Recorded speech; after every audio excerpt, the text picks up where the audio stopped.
ಹಡೆದ ತಾಯಿಯನ್ನು ಕಳಕೊಂಡ ಮ್ಯಾಲ ಮತ್ತೆ ಸಿಗುವಳೇನೋ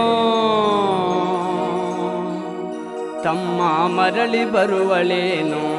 ತಮ್ಮ ಮರಳಿ ಬರುವಳೇನೋ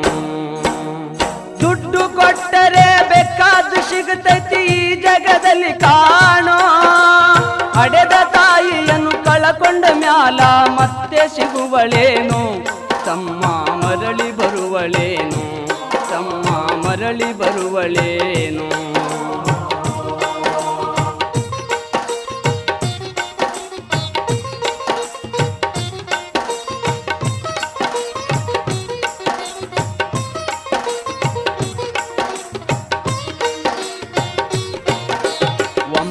ತಿಂಗಳ ಸಂಕಟ ನೀಡಿ ಹೊಟ್ಯಾಗ ಬೆಳೆದಲ್ಲೋ